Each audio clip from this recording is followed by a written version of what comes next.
Orang yang sudah mengetahui ilmu separuh, tetapi dia tidak mengetahui ilmu separuh yang lainnya. Kadang-kadang antum paham separuh tentang sunnah, tetapi antum tidak mengetahui sunnah yang lainnya. A'udzu billahi minasy syaithanir rajim.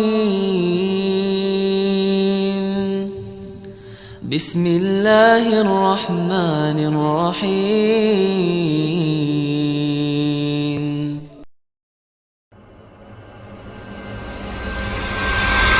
Antum minta hidayah kepada Allah. Kenapa? Supaya sunnah yang antum pelajari bukan hanya separuh, tapi seluruh kehidupan kita betul-betul sesuai dengan sunnah yang diajarkan Rasul. Karena banyak orang yang tidak sadar, kita ini kadang-kadang belajar baru mengetahui separuh ilmunya itu belum tahu. Makanya antum minta hidayah kepada Allah setiap waktu, ikhwan. Jangan pernah merasa bahwasanya antum sudah mengetahui semua tentang perkara sunnah. Kata siapa? Kita kadang-kadang mengetahui tentang masalah zikir, tapi kita nggak ngerti tentang bagaimana muamalah yang betul-betul bersih dari riba. Kadang-kadang ada ikhwan sudah mengetahui tentang sholat yang benar, tapi nggak ngerti bagaimana muamalah yang syubhat. Berapa banyak ikhwan yang kemudian dia ngaji, dia sudah mulai paham zikir yang benar, sholat yang benar, tapi pekerjaannya syubhat, tetapi susah untuk meninggalkan.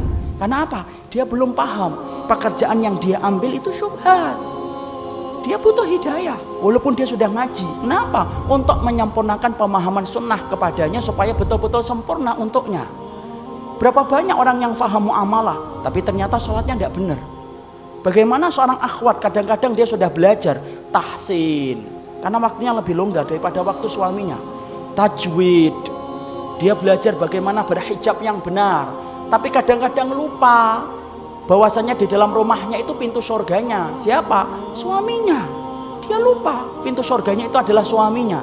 Dia tidak ngerti, dia mengira bahwasanya pintu surganya itu dapat diraih di luar rumah. Salah, pintu surganya itu ada di dalam rumah. Dia betul-betul butuh hidayah untuk menyempurnakan sunnah yang dia dapatkan.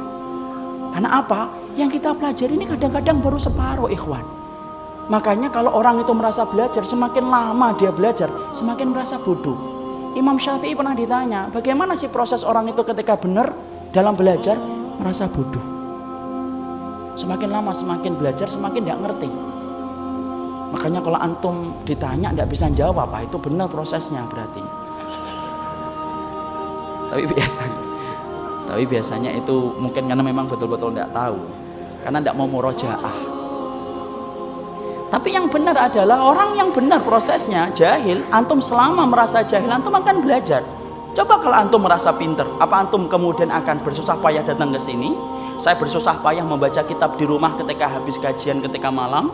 Kalau kita tidak merasa bodoh, ikhwan, tidak akan belajar kita. Beruntung orang yang mereka di dalam hidupnya diberikan oleh Allah perasaan bodoh. Makanya para salaf itu bersyukur ketika mereka merasa bodoh. Jangan merasa pinter, baru sebentar sudah merasa pinter.